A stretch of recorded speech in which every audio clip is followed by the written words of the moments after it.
10 몇 주 동안 우리가 10계명에 대해서 말씀을 들었습니다. 자, 10계명에 대해서 듣고 난 소감이 어때요? 소감이 꿀 먹는 벙어리네.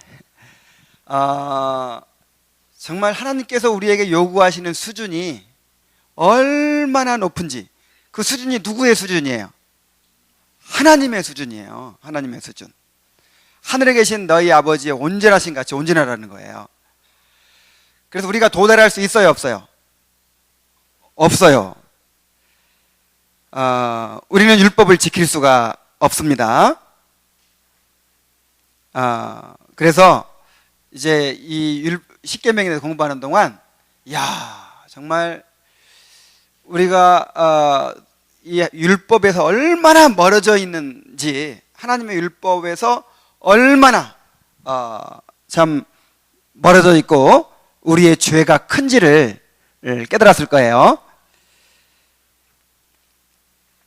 그래서 오늘부터는 그 율법대로 살지 못한 결과가 무엇인지에 대해서 이제 또 이야기하고,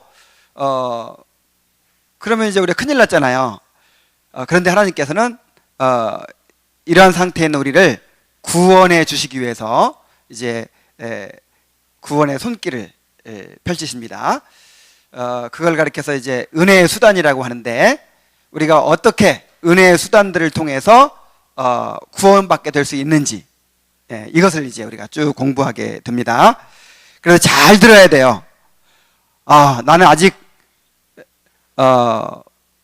거듭나지 못했다. 나는 아직 구원이 불분명한 것 같다. 그러면 지금부터 잘 들어야 됩니다. 하나님께서 구원받을 수 있도록 우리에게 허락해 주신 그 구원의 수단, 은혜의 수단이 무엇인지, 우리가 그것을 어떻게 붙잡고 구원받을 수 있는지, 지금부터 이제 말씀해 주시는 거예요. 오늘은 그 율법을 범한 자들에 대한 보응, 그 결과가 무엇인가에 대해서 이제 말씀을 전합니다. 먼저 우리가 한 가지 생각해 볼 것은, 하나님은 우리가 완전히 지킬 수도 없는 율법을 왜 주셨을까 하는 거예요. 율법을 주실 때 지키라고 하셨죠? 너희가 이 율법에 순종하면 살리라 그랬어요. 그냥 지키라고 했잖아요. 무조건. 율법에 대한 순종은, 이거는 뭐 모든 인간에게 주어진 의무예요. 하나님께서 창조하신 모든 인간은 마땅히 하나님께서 원하시는 대로 살아가야 될 의무가 있는 거잖아요. 나는 교회 안 다니니까, 교회 안 다녀도 자기가 몰라서 그렇지, 그 사람도 지금 율법을 지켜야 될 책임이 있는 거예요. 나중에 이제 그 율법에 따라 살지 못한 그 심판을 받게 되겠죠. 근데 그 율법을 인간이 지킬 수 있다고 그랬어요, 없다고 그랬어요? 없다고 그랬잖아요. 근데 왜 지키지도 못할 율법을 우리에게 주셨을까 하는 거예요. 하나님께서 우리에게 율법을 주신 목적이 있습니다. 3가지로 딱 정리할 수 있어요. 이거는 여러분들 항상 누구한테든 얘기할 수 있도록 기억해둬야 됩니다. 하나님이 인간에게 율법을 주신 목적 3가지. 첫째가 뭡니까? 오늘 본문 말씀에 나온 것처럼 죄를 깨닫게 하기 위해 두셨어요. 19절 20절에 보니까 하나님께서 우리에게 율법을 주신 목적이, 이 율법을 잘 지키면 너희가 구원받을 것이다, 그게 아니죠. 율법을 통해서 구원받으라고 주신 게 아니고 뭐 하라고 주신 거예요? 죄를 깨닫도록 주신 거예요. 죄를 깨닫도록. 20절에 그러므로 율법의 행위로 그의 앞에 의롭다 하심을 얻을 육체가 있다, 없다? 없어요. 아무도 지킬 수 없어요. 완전하게 지킬 수 없어요. 다만 19절에 이는 모든 입을 막고, 그러니까 입을 막는다는 말이 무슨 말이냐면, 나는 죄 없어요, 나는 이날이 때까지 내가 남 못할 일, 남에게 행한 적 없어요. 나는 남의 것 뺏은 적도 없고 악하게 살아온 적이 없어요. 그러면서 내가 죄가 없다고 그렇게 변명할 수 없도록 입을 막아버린다는 말이에요. 율법이 없을 때는 그래도 나는 착한 사람인가 보다 했는데 십계명 설교를 딱 듣고 보니까 어때요? 입이 막아져 버렸죠. 이제 큰 소리를 못 치는 거야. 아, 내가 죄인이구나. 모든 입을 막고 온 세상으로 하나님의 심판 아래 있게 하리 함이라. 정죄 받도록 너는 죄인이다. 이걸 이제 깨닫도록 하기 위한 거예요. 그래서 죄를 깨달으면 내가 영원히 멸망할 수밖에 없는 존재라는 걸 알게 되죠. 그럼 이제 누구를 찾게 될까요? 암 환자가 자기가 암이라는 것을 발견하게 되면 누구를 찾아요? 의사를 찾잖아요. 아, 이 간암의 명의가 뭐 삼성병원에 어디 있다더라. 그러면서 의사를 찾아가죠. 그런 것처럼 죄에 대한 의사는 누구예요? 죄를 고치는 의사, 예수님이잖아요. 내가 의인을 부르러 온 것이 아니요 죄인을 부르러 왔다 그랬죠. 이 말은 자신의 죄를 깨닫고 이제 구원을 위해서 주님을 의지하는 사람을 주님께서 구원해 주신다 하는 거예요. 그래서 갈라디아서에서는 이것을 가리켜서 초등교사라, 이제 옛날 성경에 보면 몽학선생이라 이렇게 불렀어요. 율법의 역할이 무슨 역할? 몽학선생, 초등교사 역할이에요. 다시 말하면 죄를 깨닫게 해가지고 누구에게 인도하는 거? 예수님께 인도하는 거. 이게 뭐하고 똑같으냐면 병원 가면 진단 방사선과하고 똑같아. 우리가 병원에 가면 무조건 수술부터 합니까? 그렇지 않죠. 당신 수술 받아야겠습니다 하면 누가 받겠다고 하겠어요? 일단 나 좀 수술해 주세요 하도록 만들어야 돼. 일단 그러려면 뭐 해요?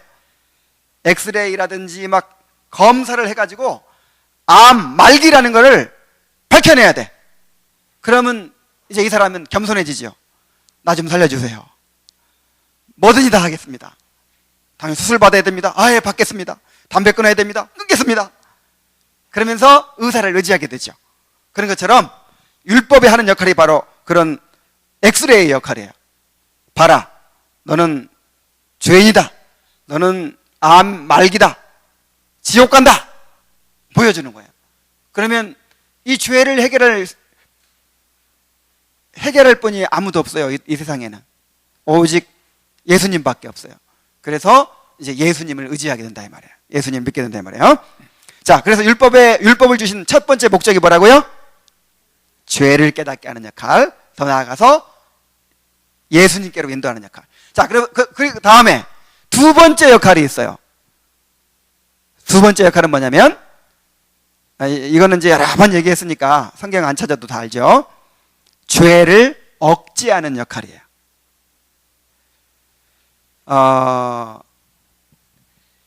물론 율법을 지킴으로 해서 구원받을 수는 없지만 그래도 하나님께서 무엇을 요구하시고 죄를 지으면 어떤 형벌이 있다는 것을 사람들이 알아야 돼요. 그래야 마음대로 죄를 짓지 않고 살게 돼요. 그래서 하나님이 인간에게 어떤 도덕적인 요구를 하고 계시고 그 죄에 대해서 반드시 보응하신다, 이런 생각을 가져야만이 사람들이 죄를 안 지켰죠. 이 부패한 죄인들이 죄가 억제된단 말이에요. 그래서 죄를 억제하기 위해서 이제 주셨다 이 말이에요. 여기까지는 이제 구원받지 않은 사람들에게 해당되는 역할이에요. 이 두 가지는. 자, 세 번째 역할은 뭐냐면 이제 구원받은 사람들에게 해당되는 역할인데, 구원받은 사람들은 거듭났죠. 새로운 본성을 가졌고 성령을 받았죠. 그래서 성령을 통해서 율법을 이루어갈 수 있단 말이에요. 그래서 세 번째 목적은 뭐냐면 구원받은 자의 삶의 규범으로 주신 거예요. 그래서 이제 구원받은 사람들은 하나님의 뜻대로 살아가고 싶죠? 하나님께서 나에게 무엇을 원하실까? 내가 하나님께서 기뻐하시는 대로 살아가고 싶다. 이런 마음이 들겠죠? 그럼 구체적으로 그렇게 산다고 하는 것이 어떤 것인지를 뭘 통해서 알 수 있어요? 율법을 통해서 알 수 있는 거예요. 율법을 통해서. 그래서 구원받은 자의 삶의 규범의 역할을 합니다. 이거를 율법의 제3용도라 이렇게 이제 칼빈은 불렀어요. 자, 율법의 세 가지 역할 한번 해봅시다. 첫째, 깨닫게 하고, 그 다음에 죄를 억제하고, 그 다음에 세 번째로 구원받은 자의 삶의 규범으로 주셨다. 꼭 기억하세요.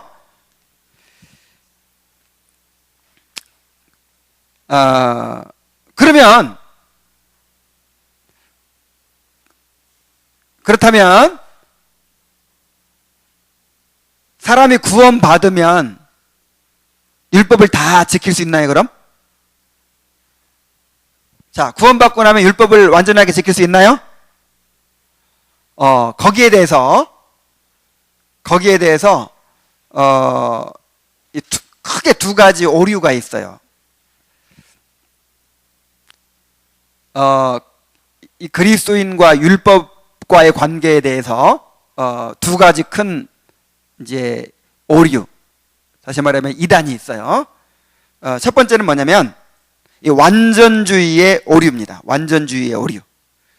우리가 은혜를 힘입으면, 성령 받으면, 성령 충만해지면 율법을 완전하게 지킬 수 있다, 이렇게 주장하는 거예요.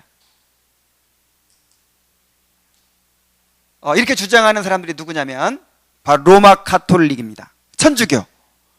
천주교의 성자 사상이에요. 그러니까 천주교인들도 모든 사람들이 다 그렇게 지킬 수 있다, 그렇게 얘기하지는 않고, 천주교에는 뭐가 있죠? 성인이죠, 성인. 성 어거스틴, 성 니콜라이, 이런 성 김대건.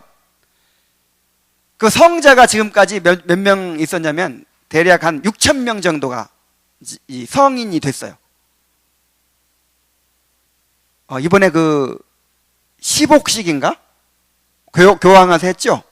거기 바로 이제 그 성자로 이렇게 세우는 식이거든요. 그래, 성자가 되려면 뭐 흠없이 살아야 되고, 그 다음에 성자를 통해서 뭔가 기적이 있어야 되고, 뭐 이런 몇 가지 조건들이 있어요. 그래서 이제 성자 사후에, 그 사람 죽은 사후에 이렇게 검토를 해가지고 성인으로 추대를 하는 거예요. 그래서 천주교에서는 어떻게 가르치냐면은 일반인들은 이 땅에서 이제 완전하게 성화가 될 수 없을 뿐만 아니라 일반인들은 천국도 못 가요. 일반인들은 죽으면 다 어디 갑니까? 연옥 가요, 연옥. 그래가지고 연옥에서 이 땅에서 살면서 지은 죄에 대해서 죄값을 다 치르고 난 다음에 연옥에서 이제 또 천국으로 가는 거예요. 근데 그 중에서 특별한 사람들, 이 성인들이 있다는 거예요. 이 성인들은 율법을 완벽하게 지킬 수 있대요. 그래서 완전한 상태에 도달할 수 있대요. 아니, 그 정도가 아니야. 완전하게 지킬 뿐만 아니라 하나님이 요구하시는 이상을 한다는 거예요. 하나님이 100 정도 요구하면 한 150 정도를 해버릴 수 있어요. 누가? 성인이. 그러면 얼마큼이 남아요? 100 정도 요구하는데 150 정도 순종하고 하나님을 기쁘시게 하고 갔어요. 그러면 얼마가 남죠? 50이 남죠? 요걸 가르쳐서 성인들의 이제 잉여 공적이라 그래요. 그거는 교회의 보물창고에 쌓여요. 그래가지고 이제 일반인들은 이제 의가 부족하다 그랬죠. 아무리 노력해도 부족해. 그러니까 성인들에게 기도를 해요.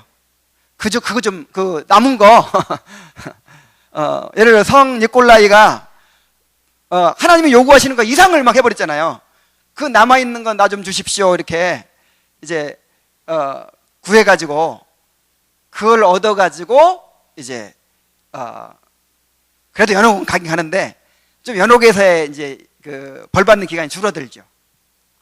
그래서 카톨릭에서는요, 마리아한테도 기도하고 성자들에게도 기도해요. 성자들에게도 그 남은 공적 좀 나눠달라고 회개하죠. 성경에는 일반 신도와 이 성인들이 구분이 있어요, 없어요? 없어요. 모든 구원받은 신자를 다 세인트, 성도라는 말이 영어로 세인트입니다. 다 성자인 거예요. 우리는 구원받으면 다 뭐가 돼요? 성자. 왜냐하면 예수 그리스도의 완전한 의가 우리 것이 되잖아요. 예수 그리스도께서 우리를 완전하게 거룩하게 만드셨어요. 그래서 하나님 우리는 내적으로는 아직 부패해 있지만은 우리의 그 신분, 우리가 법적인 상태는, 법적인 위치는 하나님 보시기에 예수님만큼 의롭습니다. 그래서 우리는 죄인이지만 하나님께서 예수 그리스도로 말미암아 성도로 인정해 주시는 거예요. 자, 그리고 완전주의의 오류에 빠진 사람들이 또 누가 있냐면은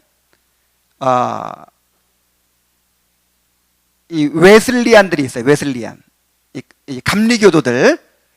이제 웨슬리안이라고 하면 감리교도 있고 성결교도 있고 오순절도 있고 요쪽 파들. 지금은 이 사람들이 막 많은 숫자를 차지하고 있지만은 사실은 한 200년 전에부터 이렇게 갈라져 나온 정통 기독교에서 이렇게 갈라져 나온 파들인 거예요.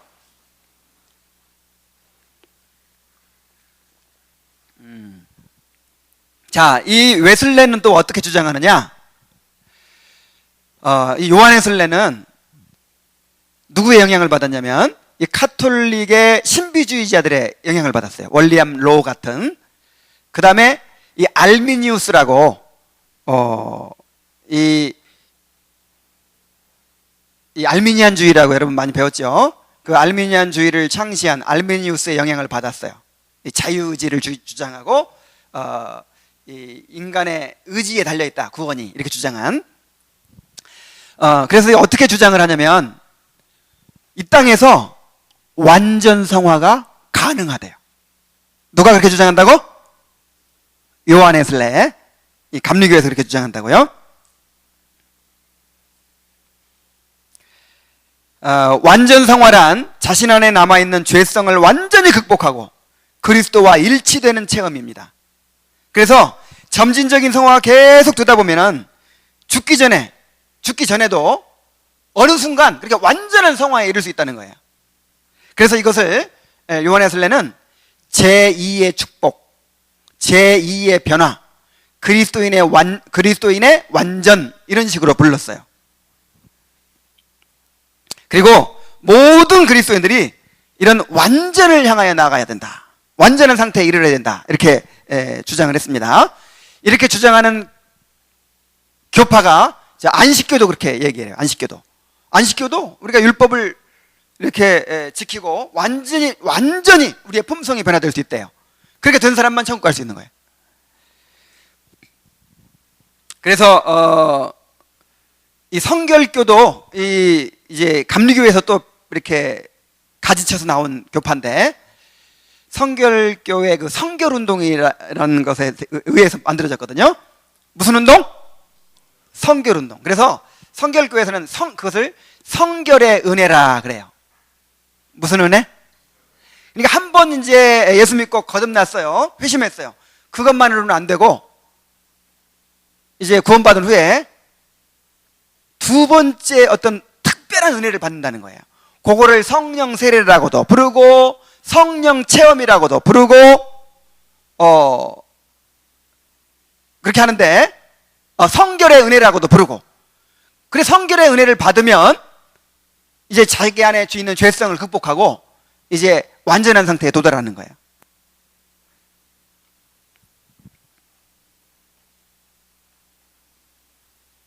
근데 그렇다고 해서 뭐 하나님처럼 절대적인 완전을 주장하는 건 아니고, 그러니까 어느 정도 완전이냐면 쉽게 얘기하면 고의로 죄를 짓지 않는 정도. 그러니까 부지 중에는 죄를 지을 수 있지만 내가 고의로 죄를 짓는 일은 없을 수 있다는 거예요. 이 정도는 가능하다는 거예요. 여러분 그렇게 될 수 있을 것 같아요? 없을 것 같아요? 없을 것 같다고 해야 편하죠?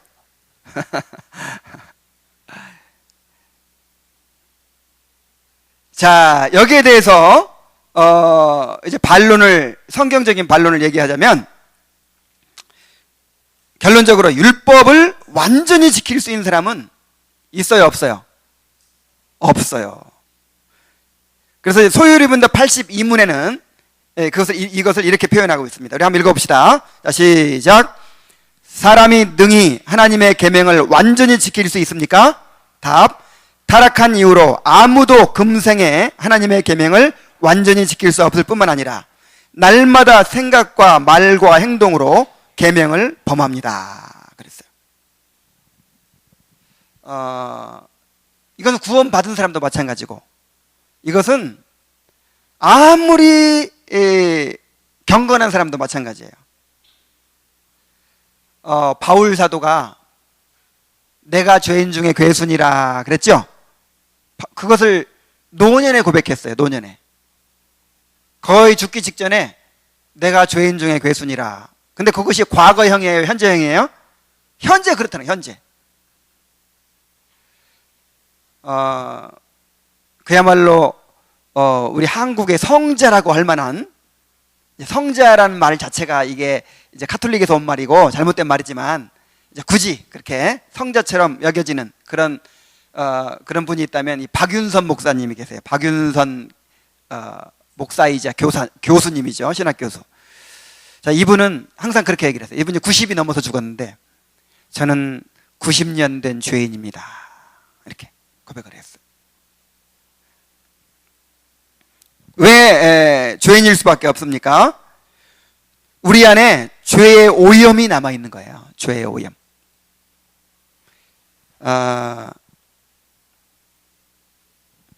자, 우리가 죄인이다 할 때 이 두 가지 문제라고 그랬죠? 하나는 죄책, 길트, 죄책의 문제. 하나는 죄의 오염의 문제. 그러니까 신분적으로 법적으로 우리는 정죄된 죄인이에요. 죄에 대한 책임이 있고 형벌이 있어요. 이건 이제 법적인 문제고, 그 다음에 실제적으로도 우리가 죄로 말미암아 완전히 부패한 상태에 있단 말이에요. 오염된 상태에 있단 말이에요. 그래서 우리가 예수님을 믿음으로 값없이 의롭다 하심 받았어요. 이것은 죄의 책임에서, 형벌에서 벗어난 거예요. 죄책에서 벗어난 거예요. 형벌받지 않아요. 그러나 여전히 뭐가 남아있어요? 죄의 오염은 남아있는 거예요. 오염. 그 오염을 해결해 주시는 것이 바로 성화죠. 그래서 날마다 생각과 말과 행동으로 계명을 범합니다.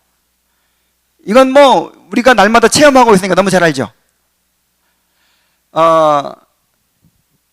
우리의 생각이, 그러니까 우리의 생각도 실제적인 행동과 똑같은 죄로 여겨진다고 그랬죠. 여자를 보고 마음으로 음욕을 품으면 뭐라고 그랬어요?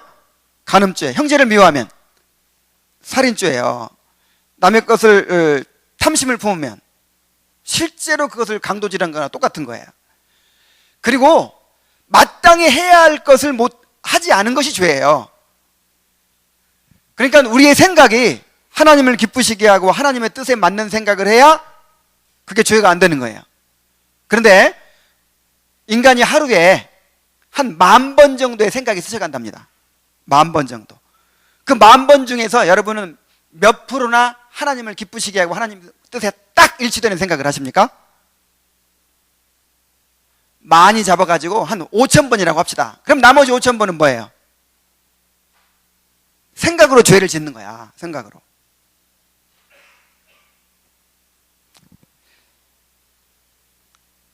그래서 날마다 우리는 생각과 말과 행동으로 계명을 범하고 있어요. 이 땅에서는 누구도 죄를 짓지 않은 사람이 없어요. 그래서 요한일서 1장 8절 10절에 보면은 만일 우리가 죄가 없다고 말하면 스스로 속이고 또 진리가 우리 속에 있지 아니할 것이요 만일 우리가 우리 죄를 자백하면 그는 미쁘시고 의로우사 우리 죄를 사하시며 우리를 모든 불의에서 깨끗하게 하실 것이요 만일 우리가 범죄하지 아니하였다 하면 하나님을 거짓말하는 이로 만드는 것이니 또한 그의 말씀이 우리 속에 있지 아니하니라. 그래서 나는 죄가 없어. 난 성화가 돼가지고 나는 죄를 안 짓고 살아. 그럼 이 사람이 뭐 하는 사람이 벌써? 거짓말한 죄를 짓고 있는 거예요. 그래서 정말 구원받은 사람은요 자기가 죄인임을 고백해요. 죄를 더 깨닫고 고백하게 돼 있단 말이에요. 우리의 최선의 선행조차도 죄로 오염되어 있어요. 그러니까 자주 하는 말이지만 우리의 사랑, 우리의 예배, 우리의 선행, 우리의 구제 어떤 것이라도 100% 순수와 깨끗한 것이 있다 없다? 없어요. 다 오염되어 있어요. 다. 그래서 그것을 예수 그리스도의 보혈로 씻어서 받아주시는 것이지 그것이 정말 받을 만해서 받는 것이 아닙니다. 한번 생각해 보세요. 여러분들 드리는 예배를 아마 여러분 같으면 받겠나? 정말 그렇게 온전하게 드려본 적이 있어요? 다 딴 생각해가면서 다 이기적으로 하나님보다 내 생각 더해가면서 그렇게 예배 드리잖아요. 물론 이제 순수한 동기도 있지만 그런 오염이 다 섞여 있단 말이에요. 그래서 아무리 구원 받았어도 아무리 성령 받았어도 아무리 은혜 받았어도 하나님의 율법을 완전하게 지킬 수 있다 없다? 없다. 이것이 첫 번째 이제 율법에 대한 오류입니다. 두 번째 오류가 있어요. 오늘날 그리스도인들이 빠지기 쉬운 두 번째 오류. 그건 뭐냐? 무율법주의라는 거예요. 무율법주의. 이제 대표적으로 구원파 같은 데서 이렇게 주장을 합니다. 믿는 사람은, 구원받은 사람은 율법에서 해방됐어. 율법에서 해방됐다는 거예요. 분명히 성경에서 그렇게 말하고 있어요. 어디서 해방됐어요? 율법에서. 그런데 율법에서 해방됐다는 말이 이제는 율법을 지키는 의무에서 해방됐다 그런 뜻은 아닙니다. 그런데 그거를 그렇게 받아들여 버린단 말이에요. 예수님께서 우리 대신 율법의 저주를 받으시고 또 율법의 요구를 다 이루셨으니까 우리는 율법을 지킬 의무에서 벗어났다 이렇게 가르친단 말이에요. 그래서 율법을 애써 지키려고 노력하지 않아요. 그리고 이제 이 사람들은 또 어떤 생각을 가지고 있냐면 이원론적인 생각을 가지고 있어요. 이원론적인 생각. 그게 뭐냐면은 우리 안에 두 인격이 있다는 거예요. 옛사람과 새사람. 옛사람은 이제 육이고 새사람은 영이에요. 그래서 우리가 그리고 육은 악하고 부패한 것이고 영은 거룩하고 깨끗한 거예요. 그래서 우리가 죄를 지면 육이 짓는 거예요? 영이 짓는 거예요? 육이 짓는 거라는 거야. 그래서 우리가 영이 짓는 것이 아니기 때문에 어차피 육은 다 썩어 없어져 버릴 것이기 때문에 별 상관이 없다는 거예요. 그래서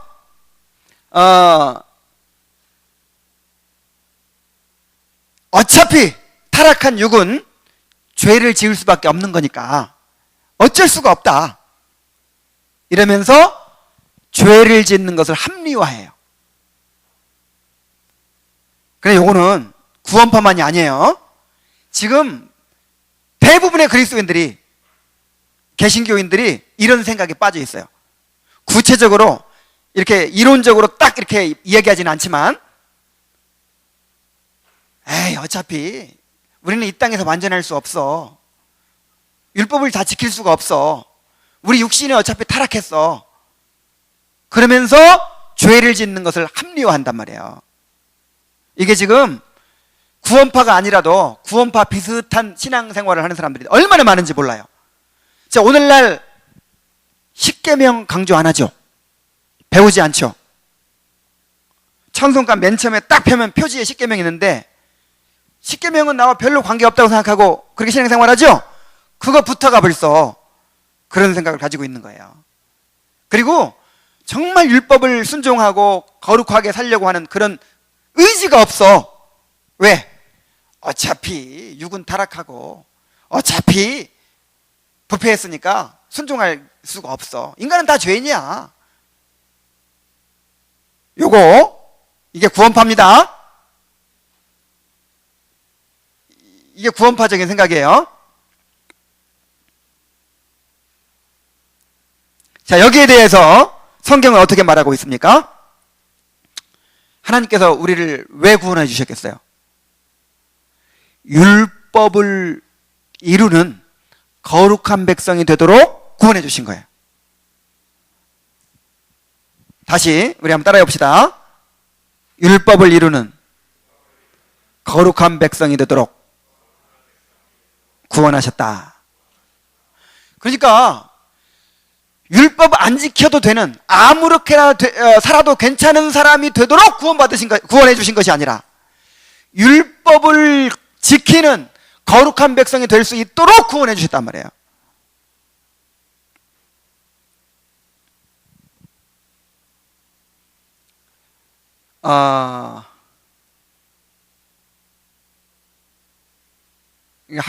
학생이 학교 다니면서 공부 열심히 하던 학생이 잘못된 길에 빠졌어. 그래가지고 막 범죄 조직에 빠졌어. 그럼 이제 부모가 건져내야 되겠죠. 어떻게 해주는 것이 완전한 회복이에요? 거기서 꺼내준 다음에 그 다음에 어떻게 해야 돼요? 다시 공부 열심히 하는 학생 만들어줘야죠. 근데 그 범죄 조직에서 이제 몸값 치르고 건져줬어요. 야, 네 맘대로 살아도 돼. 그리고 그냥 내버려두면 이게 반만 구원이에요. 반만. 그죠? 어떻게까지 해줘야 돼요? 다시 공부 열심히 하는 학생으로 만들어줘야 되는 거예요. 자, 우리가 하나님의 말씀에 뜻에 순종하는, 하나님께 영광 돌리는 그런 존재였는데, 인간이 사탄의 유혹을 받아가지고 죄악의 구렁텅이에 빠졌어요. 그래가지고 영원한 멸망을 받게 됐어요. 자, 그래서 여기서 구원해 준다는 게 뭐예요? 그냥 마귀의 올무에서 지옥에서 건져놓고, 자, 이제 너는 마음대로 살아도 된다, 이걸 끝나는 거예요? 그럼 반만 구원이란 말이에요. 이게 구원이 아니에요. 구원은 다시 하나님의 영광을 위해 살고 율법에 순종하여 살고 거룩한 백성이 되어 살도록 만들어주는 것까지가 구원이에요. 구원파는 반만 주장해요. 반만. 근데 이런 구원파적인 생각을 가진 사람들이 너무 많단 말이에요. 그래서 교회가 이렇게 타락하고 부패한 거예요.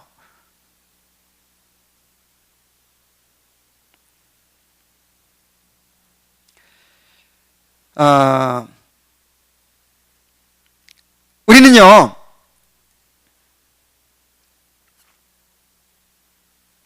율법에서 해방된 건 사실이에요. 그런데 율법을 지킬 의무에서 해방된 것이 아니라 율법의 정죄에서 해방된 거예요. 자, 우리는 율법의 정죄를 안 받습니다. 우리는 율법의 정죄를 받지 않아요. 그 정죄를 누가 대신 받으셨어요? 예수님이. 그러나 율법의 정죄를 받지 않지만 율법을 지킬 의무가 있어요.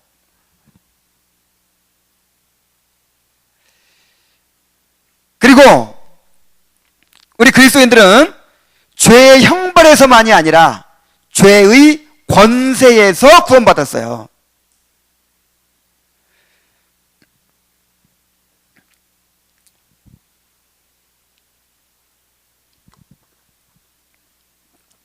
자, 구원이라는 말은 죄에서 해방되는 걸 말하는 거거든요. 어디서? 죄에서. 자기 백성을 저희 죄에서 구원해 주는 게 구원이에요. 근데 죄에서 구원받는 말에는 두 가지 의미가 있어요. 첫째는 죄의 형벌에서 건져준다는 뜻이에요. 우리는 죄의 형벌에서 벗어났습니다. 구원받은 사람은 죄의 형벌에서 벗어났어요. 그래서 형벌 받지 않죠? 그런데 또 한 가지 의미가 있어요. 죄의 지배에서 건졌다는 뜻이에요. 그러니까 우리는 죄를 지은 결과로 형벌 받아야 될 뿐만 아니라 죄의 노예 상태에 있는 거예요. 죄를 지을 수밖에 없는 상태에 있는 거예요. 이 본성 자체가 죄로 이끌리는 성향을 가지고 있어서 죄의 지배를 받아요. 어쩔 수 없이 죄를 지어요. 그래서 예수님께서 죄를에서 건져주실 때 첫째, 우리가 받아야 될 죄의 형벌을 대신 받으심으로 형벌을 이제 받지 않게 해주셨습니다. 그리고 우리가 계속해서 죄의 지배를 받고 죄에 이끌리니까 십자가에서 우리와 함께 죽어버렸어요. 그래서 죄의 지배를 받던 우리는 어떻게 돼버렸다? 그리스도와 함께 십자가에 못 박혀 죽어버리는 거예요. 내가 예수를 믿는 순간 그 예수님의 십자가의 죽음이 나의 것이 돼서 죄의 지배를 받던 내가 죽어버리는 거예요. 죄의 지배로부터 끊어져 버리는 거예요. 그래서 구원받은 사람들은 죄의 지배를 받아야 안 받아요? 받아야 안 받아요? 받지 않습니다. 죄의 지배가 끝난 거예요. 아니 지배 받던데 일시적으로는 받을 수 있어요. 그러나 계속적으로 죄의 지배를 받을 수는 없어요. 아니 나는 계속적으로 받던데, 그 사람은 거듭나지 못한 사람이에요. 구원받지 못한 사람이에요. 요한일서에 분명히 그랬어요. 그러니까 구원받았다고 하는데 계속 죄의 지배를 받고 그 죄를 벗어나지 못한다. 그러면 그 사람은 구원받지 못한 사람입니다. 정말 구원받은 사람은, 거듭난 사람은 죄의 지배를 받지 않아요. 그래서 계속적으로 죄 가운데 살 수가 없게 돼 있어요. 우리 로마서 6장 한번 봅시다. 로마서 6장 6장 2절을 한번 봅시다.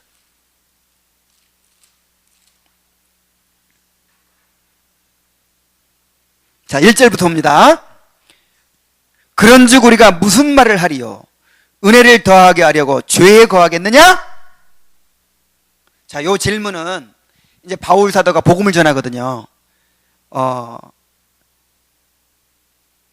예수님께서 율법의 정죄를 대신 받으셨기 때문에 우리는 이제 율법을 어긴다고 해서 정죄받지 않습니다.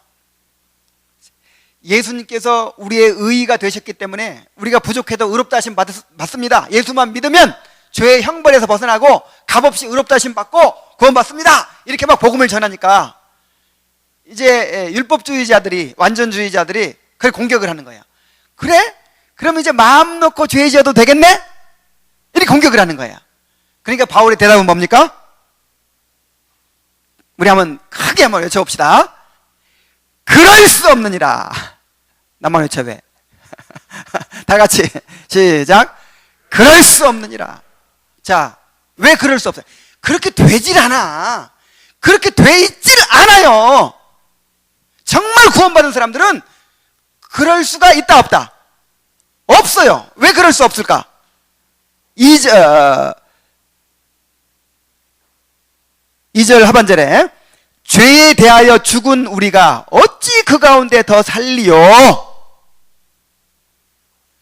자, 죄에 대해서 어떻게 돼버렸기 때문에? 죽어버렸기 때문에. 죄의 지배를 받던 내가 죽어버렸어요. 그러니까 그 죄의 지배권이 끝나버렸단 말이에요. 이게 구원입니다. 이것이. 그래서 이제 그리스도인들은 죄의 지배를 받지 않는 거예요.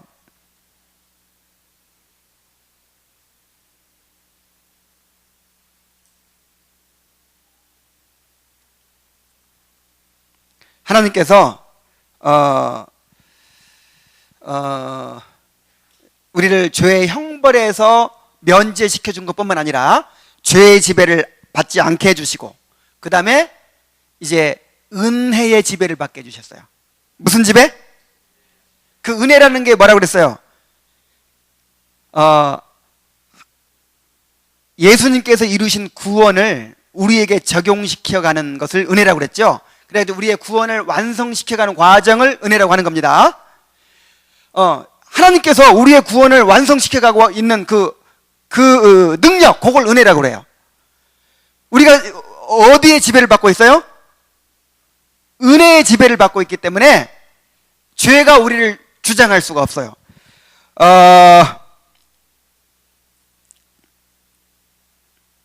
14절 한번 봅시다. 14절. 자, 함께 읽어보겠어요. 시작. 죄가 너희를 주장하지 못하리니 이는 너희가 법 아래 있지 아니하고. 야, 이게 얼마나 기가 막힌 구절인지를 좀 깨달아야 돼요.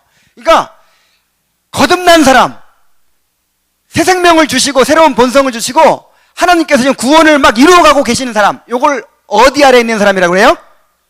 은혜 아래 있는 사람. 근데 그런 구원의 은혜가 없고 그냥 자연인 이런 사람들은 뭐 아래 있는 사람?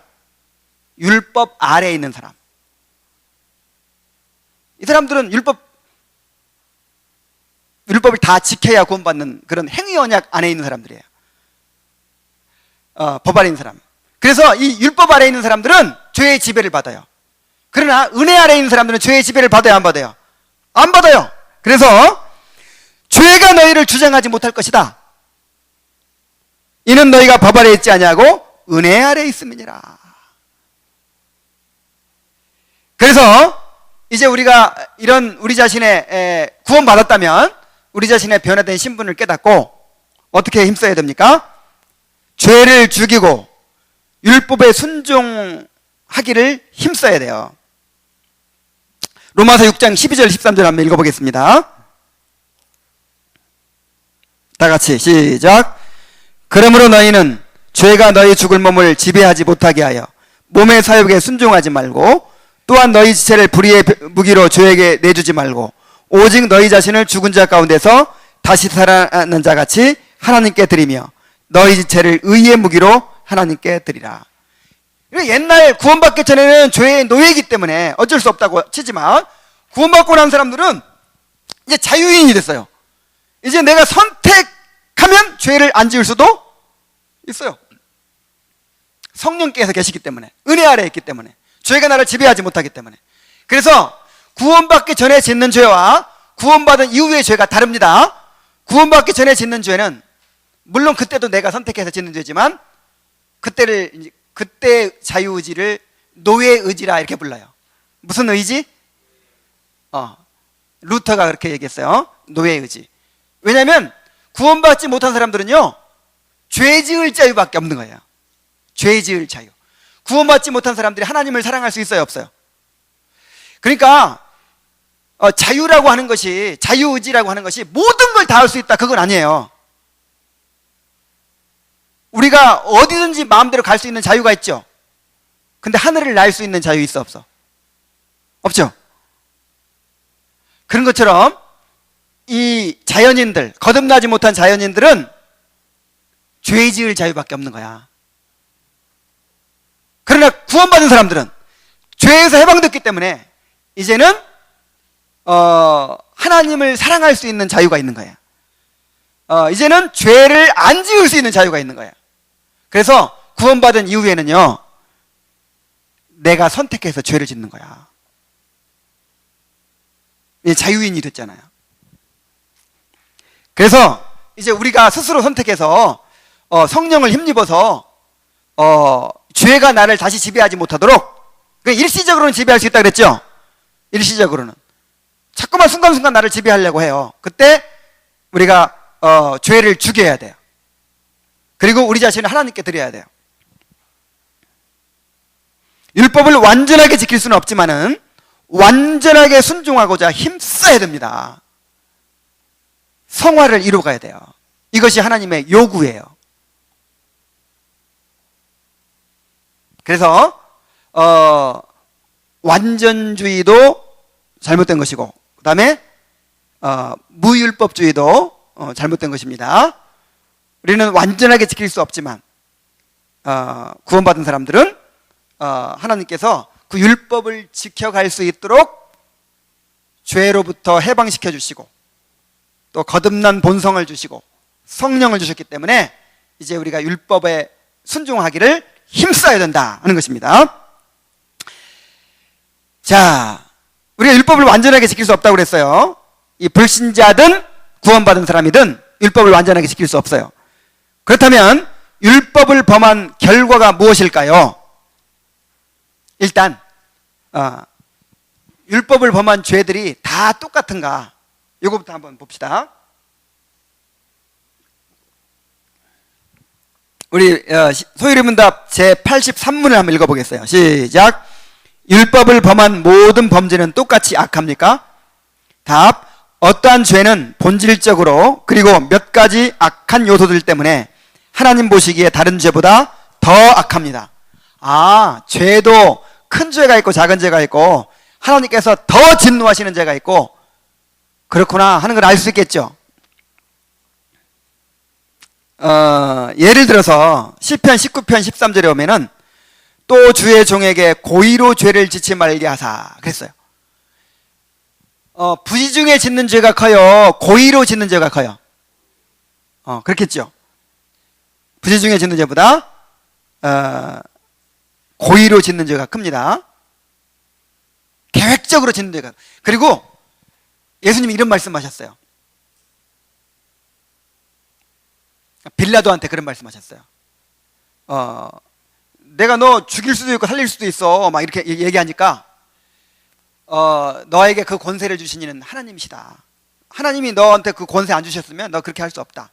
그런데 나를 너에게 넘겨준 자들의 죄는 더 크다 그랬어요. 예수님을 빌라도에게 넘겨준 자가 누구죠?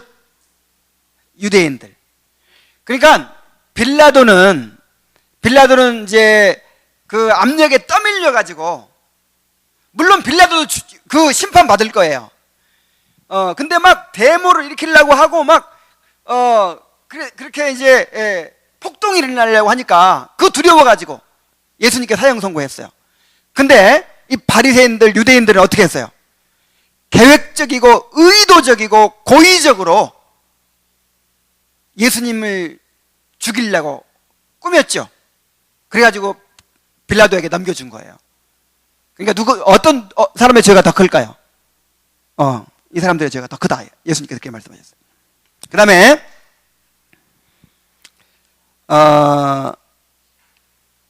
예수님이 또 이런 말씀하셨어요. 마태복음 11장 24절에 내가 너희에게 이르노니 심판날에 소돔 땅이 너보다 견디기 쉬우니라. 그러니까 심판날 소돔 사람들이 큰 벌을 받겠냐 아니면 유대인들 너희들이 큰 벌을 받겠냐? 자, 누가 큰 벌을 받겠다고 그랬어요? 그 바리새인들, 예수님 거절한 바리새인들. 자, 왜 그럴까요? 나중에 심판받을 때 소돔 사람들이 너무너무 악한 사람들이잖아요. 근데 소돔 사람들보다 예수님 거절한 유대인들이 훨씬 더 큰 심판을 받는다는 거예요. 왜 그럴까요? 소돔 사람들은 경고를 받지 않았어요. 너희들 이렇게 죄를 계속 범하면 하나님께서 벌을 내리실 거다 막 경고받지 않았죠. 근데 지금 유대인들은 어때요? 하나님이 율법을 통해서 선지자들을 통해서 심지어 하나님의 아들 예수님이 오셔가지고 암탉이 병아리를 품고자 하듯이 그렇게 끊임없이 부르고 경고하고 애타게 호소했는데도 그거를 거절했어요. 자, 어떤 죄가 더 크겠어요?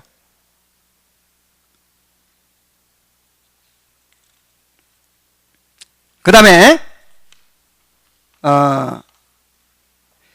또 이런 말씀도 하셨어요. 누구든지 말로 인자를 거역하면 사하심을 얻으려니와 성령을 모독하는 자는 사하심을 받지 못하리라.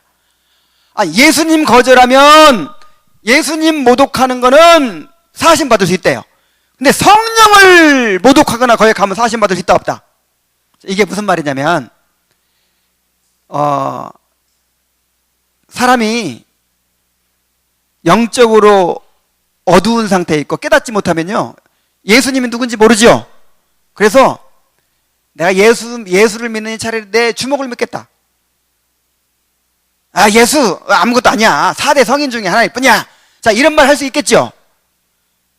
그럴 수 있어요. 근데 이제 이런 사람이 있고, 어떤 사람은 성령께서 강력하게 감화를 주시고 막 성령의 능력을 보여주시고 이것이 진짜 복음이라는 걸 가르쳐 주시고, 그래서 깨달았어요. 그래서 성령께서 감화를 막 주세요.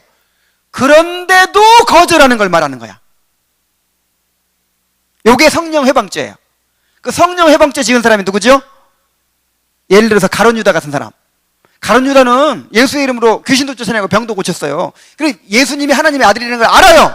그런데도 예수님 팔아먹었잖아. 가룟 유다 같은 사람들이 있어요.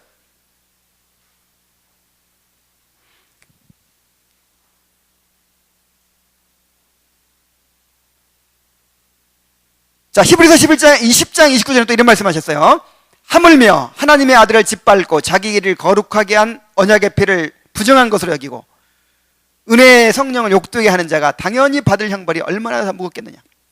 이게 무슨 말이냐면, 모세의 율법을 범한 자보다 예수님의 복음을 받아들이지 않는 자가 더 큰 벌을 받을 것이다, 그 말이에요.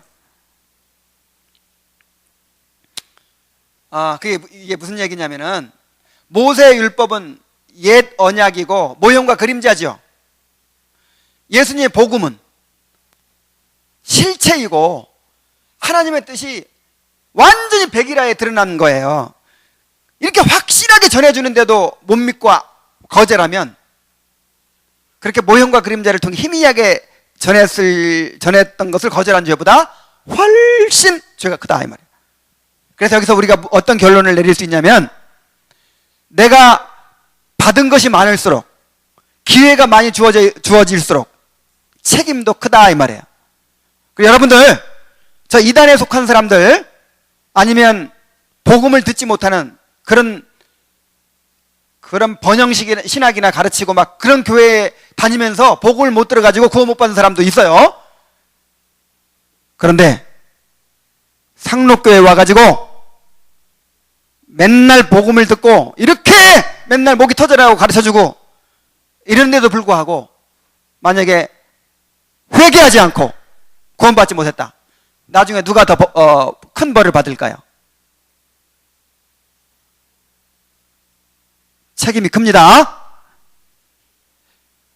받은 것이 많을수록, 많이 받은 자는 많이 맞을 것이요, 적게 받은 자는 적게 맞을 것이라 그랬어요. 그러니까 여러분들 정말 이런 말을 막 하더라고요. 여러분들 중에서, 야, 우리는 정말 이 본질적인 복음의 말씀을 들을 수 있어서 참 우리는 좋은 교회 다니고 있어, 행복해. 자, 이런 말 여러분 많이 하죠. 그러니까 거기에 따라서 뭐도 크다는 걸 알아야 돼요. 책임이 커요. 심판이 커요. 그러니까 확실하게 깨달아야지. 붙잡아야지. 확실하게 회개해야지. 그냥 묻어갈 수는 없는 거야.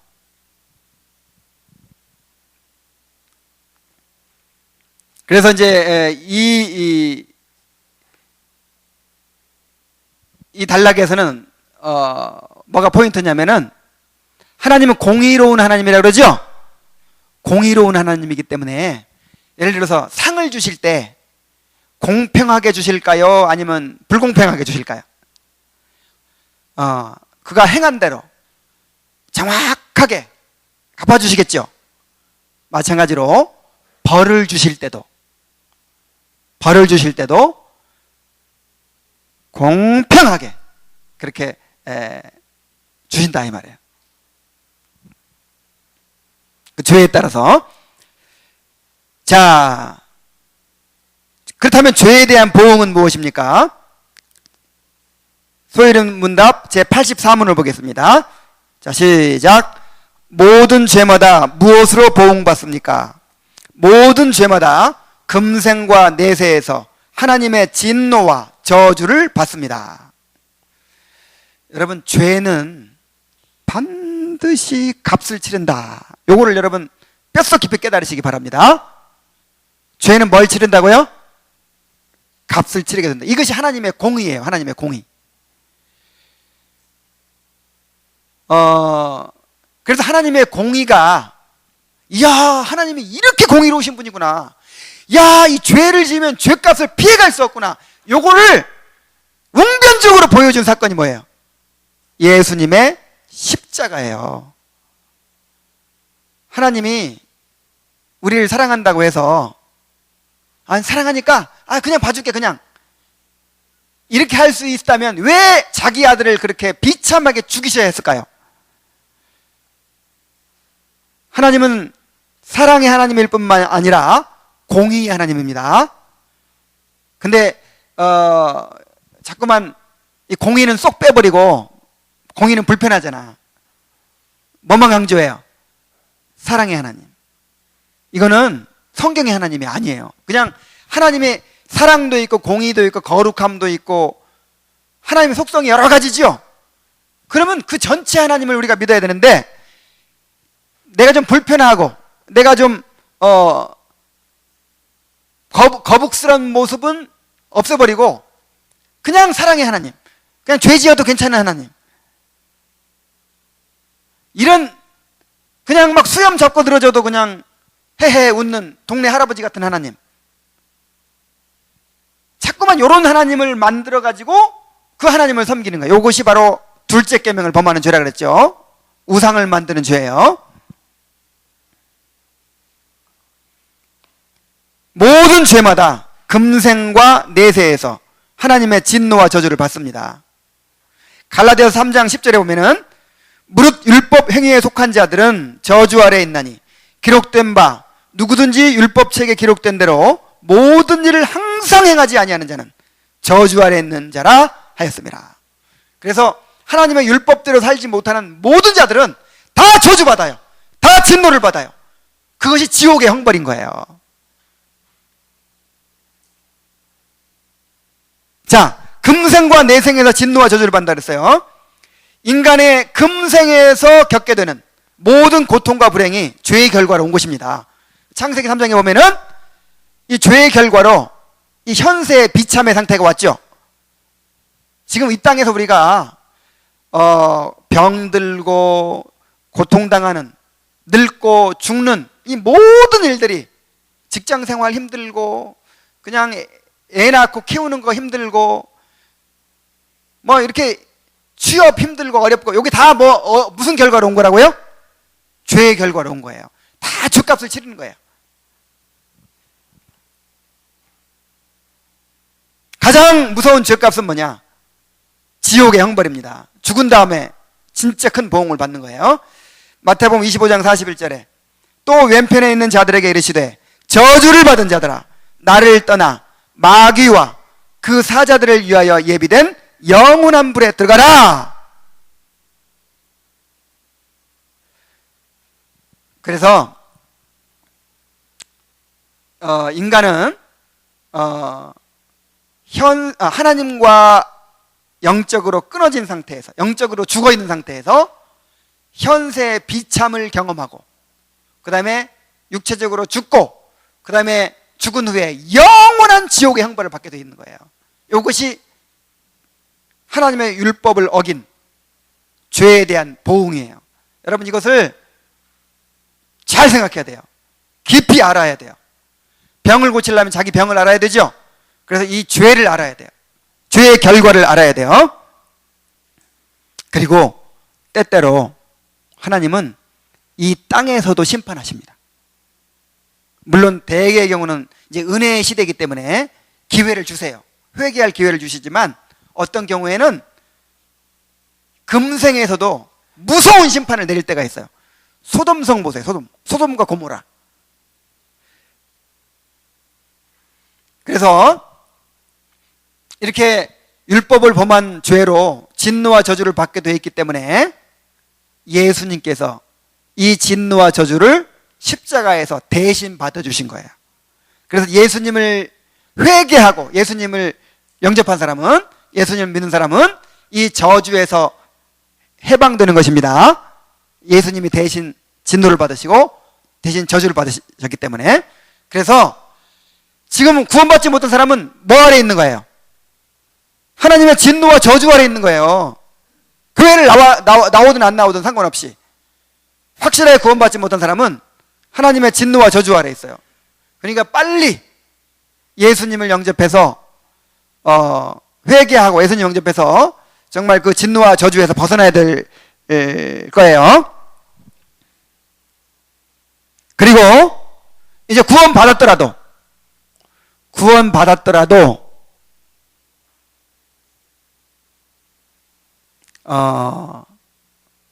죄에 대한 보응이 있습니다. 물론 이제 용서가 다 됐죠. 구원받은 사람은 하나님의 모든 진노와 저주가 이제 다 소멸됐어요. 없어졌어요. 그렇지만 이제는 죄값으로 당하는 게 아니라 징계로 징계의 심판을 받아요.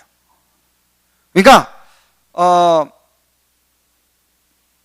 구원받은 사람도 이제 그 죄에 대한 형벌로서가 아니라 이제 예를 들어서 내 아들이 자꾸만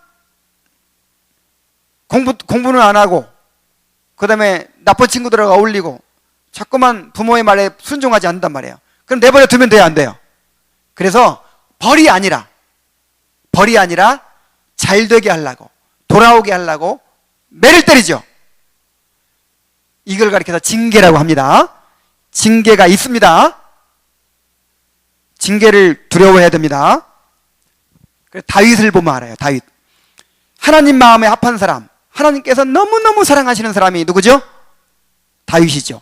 그리고 다윗이 밧세바와 간음하고 그 다음에 우리와를 죽이고 이런 큰 죄를 범해서도 용서해 주셨어요? 아니면 용서해 주셨어요? 용서해 주셨어요. 다 용서해 주시고 다윗에게 허락한 언약을 이루어 주셨어요. 자비하신 하나님이십니다. 그런데 다윗이 지은 죄에 대한 대가를 받았어요? 안 받았어요? 엄청나게 받았어요. 한번 보세요. 다윗이 남의 아내를 뺏고 그 다음에 우리아를 죽이고 그렇게 한 대신 밧세바와 사이에 난 아기가 죽었어요. 그건 시작에 불과했어요. 그 다음에 어떤 일이 일어났습니까? 압살롬, 자기 낳은 자식이 아버지를 배반해가지고 아버지를 죽이려고 하는 거야. 그래가지고 막 쫓겨났어요. 그리고 아들이 아버지의 후처들을 백성들이 보는 앞에서 겁탈을 해요. 그리고 또 어떤 일이 있었죠? 형제간에 성폭행을 하고 그 다음에 죽이고 막 이런 칼이 내 집을 떠나지 아니하리라. 그래서 하나님이 그 죄에 대한 벌을 주었다기보다 말하자면 징계를 하신 거예요. 징계를.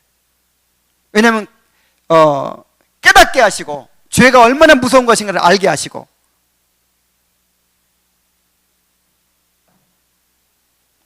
다시는 그런 죄에 빠지지 않도록 하기 위해서. 그래서 구원받은 자들에게도 뭐가 있다? 징계가 있어요. 징계가. 그래서 죄 짓는 것을 무서워해야 됩니다.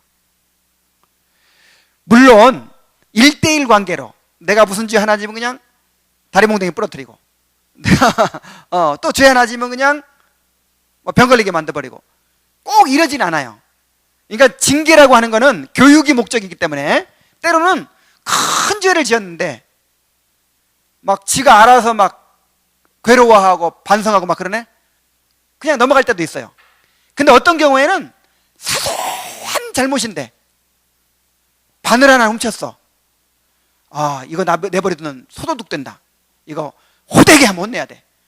그래서 막 종아리가 막 피가 터지도록 때릴 수 있는 거예요. 그래서 징계라고 하는 거는 그냥 어떤 1대1 관계로 막 그렇게 기계적으로 주어지는 것이 아니라 교육을 목적으로 해서 그렇게 하나님께서 사랑으로 우리를 다스리시는 것입니다. 그래 어쨌든 죄는 무서운 거예요. 정말 죄가 얼마나 무서운 거라는 걸 알아야 돼요. 꼭 징계 때문이 아니라 하여간 죄는요 가장 좋은 것들을 다 없애버리는 거예요. 다 뺏어가는 거예요. 하나님의 임재를 가로막아버려요. 성령을 소멸시켜버려요. 구원의 즐거움을 없애버려요. 자원하는 심령을 앗아가버려요. 육체를 위하여 심는 자는 썩어질 것을 거두게 된다 그랬잖아요. 너희가 육신대로 살면 반드시 죽을 것이로되. 정말 죄만큼 우리의 행복을 빼앗아가고 우리의 기쁨을 뺏어가고 이 죄만큼 우리 삶을 무의미하고 불행하게 만드는 것이 없어요. 그래서 죄를 두려워하는 사람이 되어야 됩니다. 근데 구원받은 사람의 특징은, 자, 구원받기 전에는요, 이 땅에서 경험하는 고난이라든지 뭐 어려움이라든지 이런 것이 내 마음을 차지해요. 그래서 하나님, 나 고난을 안 당하게 해주세요. 편한 직장 가게 해주세요. 항상 이런 게 관심이야. 근데 구원받고 나면요, 이런 자연적인 두려움보다는 어떤 두려움이 커지냐면 죄에 대한 두려움이 점점 커지게 돼 있어요. 그래서 이 자연적인 두려움은요, 오히려 우리를 연단하는 기회가 되잖아요. 그런 걸 두려워해서는 안 돼요. 고난을 두려워하라 그랬어요? 아니면 어떻게 하라고 그랬어요? 즐거워하라 그랬죠. 오히려 시험 받으라 즐거워하라 그랬죠. 이제는 구원받은 사람은요, 고난받고 시험받고 연단받는 게 기쁜 일이에요. 왜냐하면 그거를 통해서 내가 빚어지고 내가 주님을 알아가게 되니까. 근데 두려운 게 뭐냐? 두려운 거 죄예요. 죄. 내가 죄에 빠지면 어떻게 됩니까? 내가 누리고 있는 모든 축복들이 다 그냥 잃어버려지는 거예요. 그래 다윗이 죄를 범하고 나서 너무너무 힘들어하면서 내가 여름 가물에 마름같이 되었나이다. 막 주께서 나를 누르시오니 내 진액이 다 그냥 빠져나가고 여름 가물에 마름같이 되었다. 하나님이여, 내 속에 정한 마음을 창조하시고 내 안에 정직한 영을 새롭게 하소서. 나를 주 앞에서 쫓아내지 마시며 주의 성령을 내게서 거두지 마소서. 주의 구원의 즐거움을 내게 회복시켜 주시고 자원하는 심령을 주어 나를 붙여서. 지금 죄 범하고 나서 요거 다 잃어버렸다는 얘기예요. 구원받은 사람이 요거 잃어버리면 시체입니다. 이제 살아갈 의미가 없어지는 거예요. 죽고 싶어지는 상태. 구원은 잃어버리지 않을 수 있지만, 구원받은 사람이 죄를 지어도 구원은 잃어버리지 않지만 정말 이렇게 가장 불행한 상태가 되는 거예요. 죄를 두려워하시기 바랍니다. 자, 이제 결론.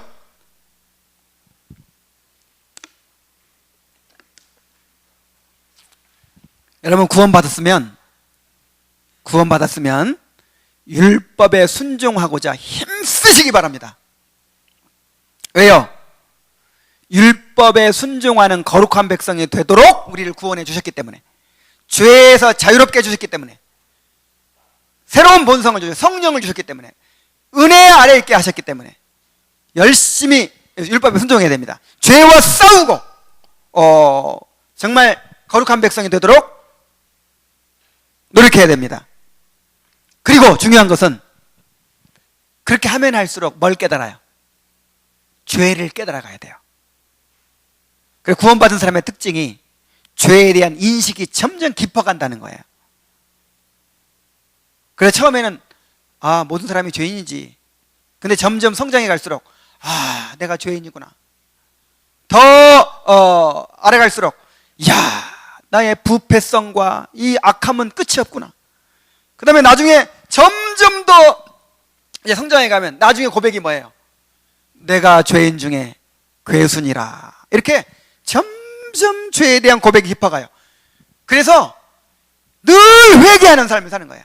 애통하며 회개하는 삶을 사는 것이 구원받은 자의 삶입니다. 죄와 싸우고 애통하며 회개하는 삶을 살아가는 거예요.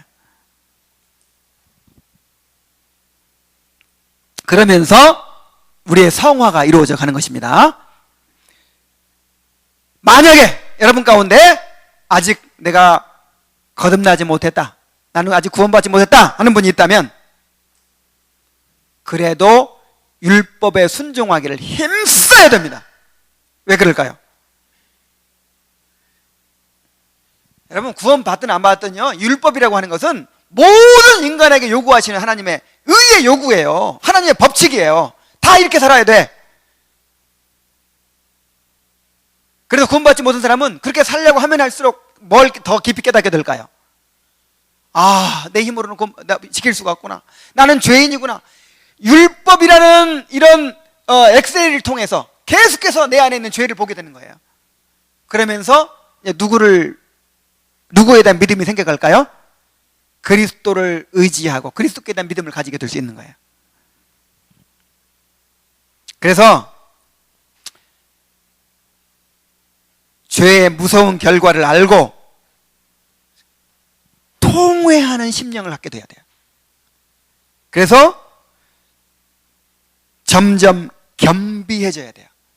그래서 이제 구원받게 되는 단계가 있다고 그랬죠. 우리 한번 따라해 봅시다. 죄를 책망받는 단계. 그래, 맨 처음에는 어떤 단계? 너는 죄인이야. 너는 구원받아야 돼. 너는 이대로 있으면 지옥 가. 막 이런 죄를 책망받는 단계예요. 그 다음에 그 죄를 책망받는 걸 통해서 내 죄를 깨달았어요. 점점 깊이 알아가요. 그러면 통회하는 단계. 무슨 단계? 통회한다는 말은 죄를 슬퍼하고 아파하고 괴로워하고 그 다음에 죄를 버리고자 막 하는 거예요. 이런 단계. 그러니까 죄를 책망받는 단계로 부족한 거예요. 헤롯이 세례 요한의 메시지를 듣고 마음에 찔렸죠. 달게 들었어요. 달게 들으면서 회개했어요, 안 했어요? 이런 사람들 많아요. 막 목사님이 막 죄를 막 지적하고 막 회개하라고 막 하는 설교 들으면 막 속이 시원해. 그래, 내가 죽일 놈이야. 내가 나쁜 놈이야. 나 같은 놈은 죽어야 돼. 그리고 그걸 그냥 그걸로 때우는 거야. 이런 사람 많아요. 거기서 어떤 상태로 더 가야 한다고? 통회하는 상태. 통회하는 상태. 그래서 막 죄의 결과를 두려워하고 그 다음에 죄를 슬퍼하고 죄를 아파하고 죄에서 떠나려고 하고 어떻게든 죄를 버리고자 하는 이런 상태가 돼야 됩니다. 이제 그러고 나서는 어떤 상태가 돼요? 겸비해지는 상태. 정말 이제는 하나님 앞에 두 손 두 발 드는 거예요. 이제 나를 포기하는 거예요. 그리고 겸손히 주님께 내 삶을 맡기는 거예요. 그래야 진짜 믿음이 생기는 거예요. 진짜 회개가 이루어지는 거예요. 이것은 성령께서 이루어 주십니다. 이렇게 될 수 있도록 기도하세요. 우리 다 같이 기도하겠습니다. 아직 내가 거듭나서 정말 죄의 권세로부터 해방받고 정말 온전히 구원받은 그런 사람이 아직 아닌 것 같다 이렇게 생각하는 사람도 있을 거예요. 그런 사람은 그런 은혜를 달라고 기도하세요. 그리고 또 나는 확실하게 회심했다. 나는 구원받았다. 그런 사람이 있다면 내가 이제 구원받았으니 죄로부터 해방되었으니 정말 죄와 싸우고 율법에 순종하는 거룩한 백성이 되게 해달라고 우리 1분만 같이 기도하도록 하겠습니다.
하나님 아버지, 하나님의 율법을 통해서 우리의 모습을 비추어 주시고 우리가 죄인임을 알게 해주시니 감사드립니다. 아버지 하나님, 우리가 율법을 통해서 죄의 책망을 받고 또 통회하는 심령을 갖게 하시고 마음이 겸비해져서 정말 예수 그리스도를 나의 구주와 주님으로 나를 포기하고 온전히 모셔드릴 수 있도록 인도하여 주옵소서.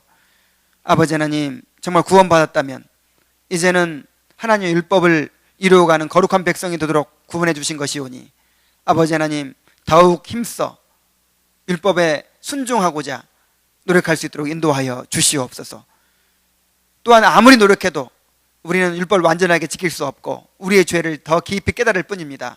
아버지 하나님, 끊임없이 자기의 죄를 더 깊이 보고 애통하며 회개할 마음이 충만해지게 하여 주시옵소서.